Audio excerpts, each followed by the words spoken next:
Hoje o nosso papo é sobre Heartstopper.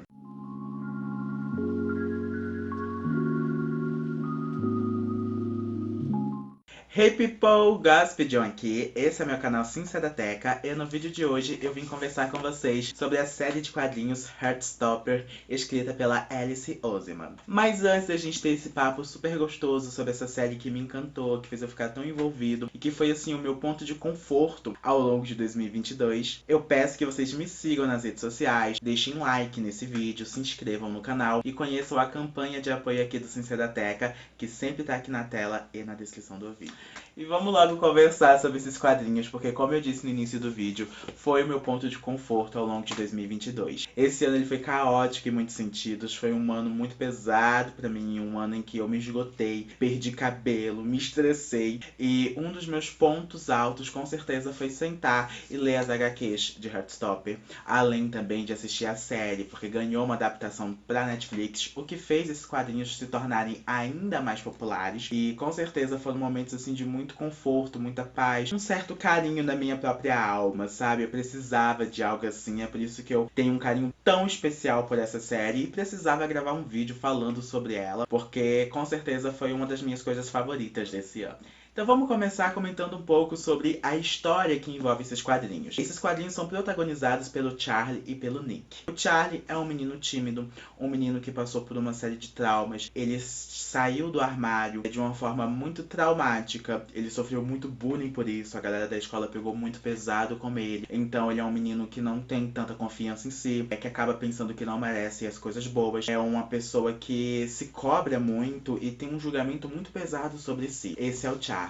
Mas ao mesmo tempo, ele é muito doce, ele se preocupa muito com o próximo, ele acaba colocando muitas vezes o outro em primeiro lugar. Ele sempre tem em mente que o outro é mais especial, e isso fez com que eu me identificasse muito com ele, porque eu tinha muito disso. Só que é meu amigo há muito tempo, sabe como eu tinha uma certa dificuldade de acreditar que eu merecia afeto. E eu não falo nem só no ponto de vista romântico, que isso aí é uma outra parte que a gente vai conversar, mas até mesmo na questão de amizade. Se eu tinha amigos que eram muito legais, eu custava acreditar que aquelas pessoas pudessem de fato gostar de mim. Eu achava que elas estavam perto de mim por pena, porque era o que tinha ali no momento, mas eu tinha uma dificuldade de acreditar que as pessoas poderiam se encantar por alguém como eu, porque eu sofri muito bullying, eu tive uma fase muito difícil na escola, eu era motivo de chacota até mesmo entre amigos, pessoas que eram próximas de mim, acabavam soltando certas piadinhas que tinham a ver com a minha aparência física, com o meu jeito de ser, então eu fui me fechando ao longo do tempo. Hoje eu tô bem mais tranquilo, né? Vocês percebem que eu tô mais aberto pra tudo, mas isso tudo é um processo, gente. E aí eu me identifiquei muito com o Charlie nesse sentido, porque a gente percebe um personagem muito fechado, alguém com muito amor pra dar, alguém muito empático, um amigo único, mas uma pessoa que não tem tanta confiança assim. E claro, tudo isso é fruto de várias coisas ruins que ele passou. Então nesse cenário nós temos o Charlie que enfrentou tudo isso com bullying, e ele acaba conhecendo em uma sala de aula, e no momento da sala da chamada, o Nick. O Nick é o oposto, porque se a gente tem do lado um menino mais tímido, mais retraído, mais na dele, do outro a gente tem o garoto que é o popular do colégio, né? O garoto do esporte, o camisa 10. O Nick é uma sensação na escola. Um, que ele é muito bonito.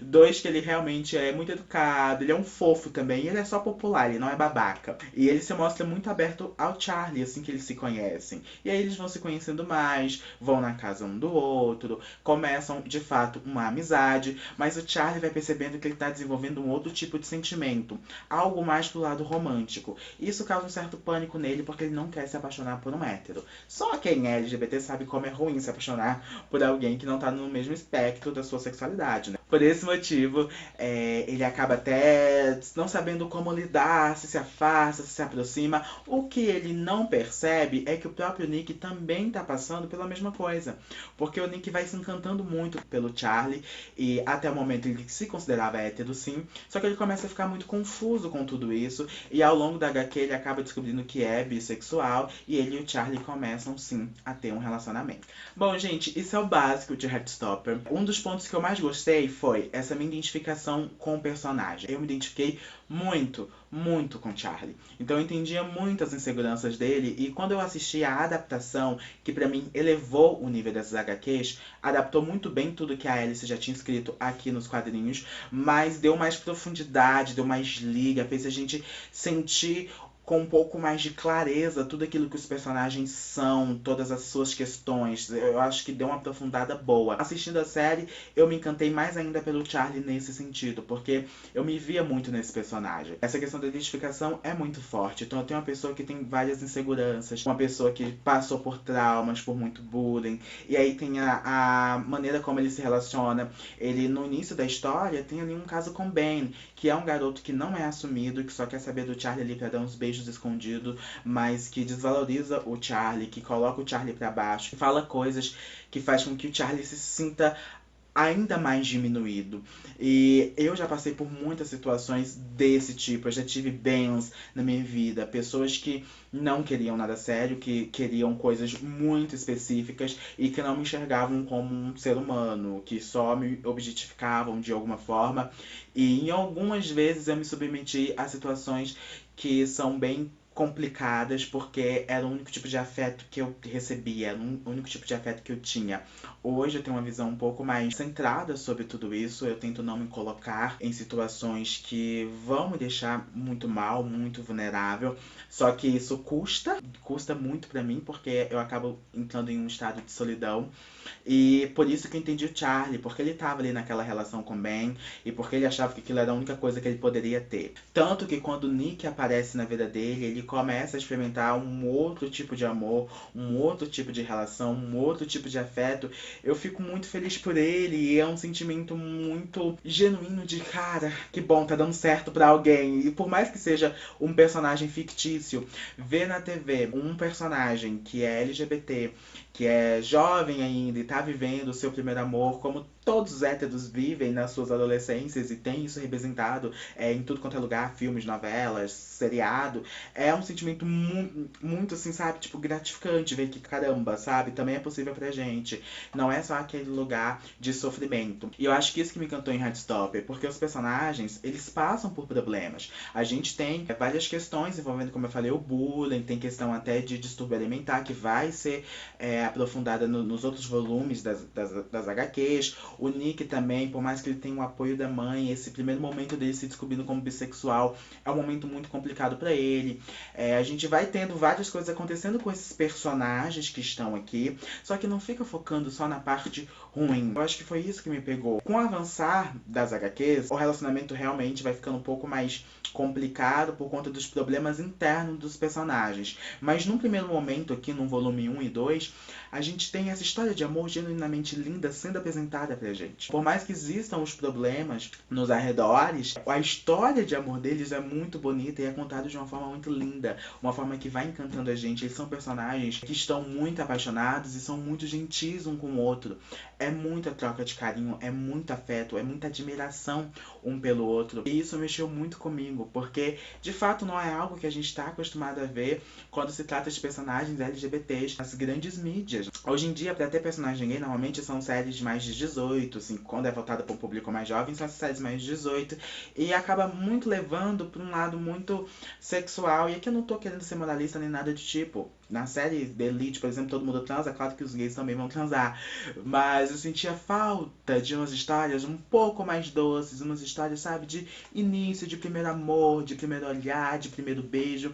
E eu tive isso em Heartstopper e eu gritei, eu parecia um adolescente lendo essas HQs, porque eu ficava surtando, sabe, com as primeiras interações, com a primeira declaração de amor, com eles descobrindo o sentimento. E surtei muito aqui em volumes como o volume 4, que é um volume bem mais pesado, que vai tocar muito em pontos de saúde mental. Eu surtei muito com a parte negativa de sofrimento dos meus personagens, mas também com a parte positiva, que é essa questão do apoio de um com o outro, eles se apoiando, do Nick dando uma força assim enorme pro Charlie, para que o Charlie conseguisse ficar bem e superasse todas essas coisas que ele enfrenta ao longo da história. Por isso que eu falo que a identificação com os personagens e a representação que eu tive aqui em Heartstopper foram os grandes pilares para que eu ficasse tão apaixonado por essa história. Um segundo ponto que eu posso levantar, um terceiro, né, já que eu acabei falando muito sobre a questão da representação, é que os personagens secundários, eles também são muito interessantes. Eu acho que eles ganham ainda mais vida na série de TV. Nos primeiros volumes da HQ, eu senti eles um pouco mais apagadinhos, apesar de no volume 3 e 4 eles aparecerem com mais frequência e a gente conseguir sentir mais personalidade deles, mas na série de TV, desde a primeira temporada, todos têm o seu momento de brilhar e são personagens muito interessantes. A Darcy, a Tara, a Elle, que é uma mulher trans, e eu amo essa personagem porque a autora poderia ter focado numa parte que é muito da realidade, né, de pessoas trans, de enfrentar toda a transfobia na questão da escola e tudo mais, e desse ser o grande assunto da série quando se tratasse dessa personagem. Mas não, a autora escolheu ir para outro caminho. A autora escolheu apresentar pra gente a Elle. Quem é a Elle? De quem que ela gosta, como ela é como amiga. Então, sim, ela é uma mulher trans e a gente, em alguns momentos, fica sabendo sobre coisas que ela viveu ali na escola passada, os desafios de estar em uma nova escola. Mas a personalidade, a pessoa que a personagem é tão mais importante que isso fica muito acima. E a gente se encanta por ela. Ela é sensatíssima, a gente ama os conselhos que ela dá pro Charlie, a forma como ela age ali pra ajudar o próprio amigo, a relação dela com Tom. São personagens que realmente encantam a gente. O relacionamento da Darcy com a Tara, pra mim, é icônico. Eu amo as duas, eu sou apaixonado por elas. E elas são personagens completamente diferentes. Você tem uma que é mais extrovertida, muito pra cima, e que aparentemente lida muito bem com a sexualidade. Tem uma outra que recém saiu do armário, é tudo muito novo, tudo ainda a atinge com uma intensidade muito maior. As piadinhas que as pessoas fazem na escola, as coisas que as pessoas falam, a maneira como as pessoas olham para elas agora que sabem que as duas são um casal, isso tudo atinge uma de uma maneira que não atinge exatamente a outra. Claro que vai atingir, mas a maneira que isso tudo atinge a Tara, a gente sabe que é diferente. Eu curti muito essa questão dos personagens secundários e acredito que na própria série de TV, na próxima temporada, nas próximas, que eu acredito que pelo menos 3 temporadas vão ser produzidas, a gente vai ter mais holofote ainda nesses personagens que são muito especiais. O terceiro ponto eu posso dizer que é a leveza, a naturalidade que tudo acontece. Tudo flui nessa história, eu não sinto uma coisa tão forçada. E eu tinha muito medo de pegar algo muito forçado, algo muito beababá explicando, ó, ser bissexual é isso, e tome lacrada. Entendeu? Eu tinha medo disso. A gente tem os momentos do Nick pesquisando o que é ser bissexual, em algum momento ele falando com alguém depois que ele se entende sobre essa conceituação, sim, mas a gente acompanha todo o processo dele se descobrindo, como foi pra ele, como ele tá lidando. Não é uma coisa do dia pra noite, tipo Tula Luana, mude, sou bissexual e acabou, não é. É um processo ali pra ele. Enquanto ele tá se relacionando com o Charlie, vivendo esse primeiro amor dele com outro rapaz, tudo dentro dele ainda tá se resolvendo, tá tudo muito lento. Ainda tem a questão dele com a própria família, a cena dele se abrindo com a mãe é uma das cenas mais lindas da série de TV e da própria HQ. Eu gosto muito dessa relação do Nick com a mãe dele, e foi algo que me pegou, que me emocionou também, porque, cara, até hoje eu não tive essa conversa com os meus pais, por exemplo, falar da sexualidade em si, porque desde sempre eu senti que aqui era um tabu esse assunto. Claro que eles sabem, ainda mais eu, que sou muito espalhafatoso, não tem como não saber, mas é um assunto meio que proibido, a gente nunca sentou pra conversar sobre. E assistindo a série, vendo o Nick conversando com a mãe sobre a sexualidade, a forma que ela acolheu, a maneira como ela abraçou, gente, eu chorei muito. Foi tipo, prantos e prantos e prantos e prantos, porque eu acho que é o tipo de afeto que eu sempre esperei ter, a compreensão que eu esperei ter, e que eu não tive, que eu não vou ter tão cedo, enfim, quando esse dia chegar, eu não sei nem como vai ser. Olha isso, eu já tenho 24 anos de idade e ainda não chegou o momento de ter esse momento com os meus pais. Eu tava conversando até sobre esse tópico com outros amigos meus que estão passando por algo parecido. E você vê na série de TV um adolescente, um personagem que tem seus 15 anos, se abrindo pra mãe, e a mãe dando um abraço nele, e a mãe pedindo desculpas se em algum momento pareceu que ele não poderia dividir isso com ela. Cara, foi de um nível de sensibilidade que eu não consigo explicar. É por isso que eu amo tanto essa série. Eu falei muito sobre essa representação no episódio que eu gravei pro Clube da Não Cultura com o Fevi e com a Camila, pro podcast deles. Eu explanei um pouco sobre isso. Na época eu não tinha nem assistido a série, eu tava só nas HQs. E depois de assistir a série, principalmente, eu não quero vir só com um papo vazio sobre representatividade, porque é importante e acabou. Mas por tudo aquilo que eu falei até aqui, pela maneira que eu me senti, pela maneira que eu fui atingido, eu, um ser de 24 anos, que tive uma experiência de descoberta completamente diferente do que os LGBTs de hoje estão tendo, né? Eu acho que os caminhos estão muito mais abertos para as pessoas LGBTs hoje em dia. apesar de ainda existir muito preconceito e muitas barreiras, essas pessoas elas estão mais confortáveis para se mostrar um pouco mais cedo. Gente, eu só pude realmente falar com todas as letras para mim mesmo, tudo isso, na faculdade. Acho que foi o momento que eu consegui pensar sobre isso, porque eu já sofria tanto bullying na escola, era tanta coisa em cima de mim, as pessoas já falavam do meu trejeito antes mesmo de eu me descobrir gay. As pessoas me tiraram do armário antes de mim, porque elas sempre apontaram isso pra mim. E eu só fui refletir de fato sobre isso bem no finzinho do ensino médio, início da faculdade. Na faculdade, de fato, entrei sendo eu mesmo, mas não foi um processo fácil. E vendo hoje em dia, quando eu fico vendo os adolescentes mais confortáveis para expressarem suas identidades, é de certa forma reconfortante, porque eu não tive esse espaço. E isso impacta na nossa vida adulta. Eu sou um João muito mais inseguro em vários campos, porque eu não pude ser eu mais cedo. E é nesse ponto que, pra mim, Heartstopper se destaca, porque ela tem falado com um público muito jovem, jovens que estão amando, se identificando bastante, e é muito bom saber que eles estão vendo na TV, nessa proporção, que eles podem ser quem eles quiserem, que eles podem amar quem eles quiserem. Quero uma segunda, uma terceira temporada, quero mais quadrinhos. Eu recebi da Companhia das Letras, inclusive, o almanaque da autora falando um pouco mais sobre o processo de desenho de cada personagem, como ela criou, o que ela estava pensando para cada um deles. Para quem é fã de carteirinha, recomendo demais, porque ela toca bastante no assunto até da própria série, como foi levar isso pra TV e tudo mais. Recomendadíssimo. E me encaminho para a finalização desse vídeo dizendo que, às vezes, algo que parece simples e bobo, eu nem queria usar essa palavra bobo, mas é porque, gente, aqui vocês vão ter uma história muito, de fato, ainda de adolescentes, para adolescentes, pra vocês verem, algo que parece simples e bobo conseguiu me tocar de uma maneira tão especial. E é por isso que eu valorizo muito esse trabalho da Alice e recomendo demais. Se vocês quiserem comprar a HQ, como meu link tá aqui embaixo na descrição, eu definitivamente estou muito feliz de ter tido contato com essa história em 2022. Porque, como eu disse lá no início do vídeo, foi um ano muito pesado pra mim, um ano que eu sofri muito. E quando eu pegava essas HQs, eu me sentia em paz.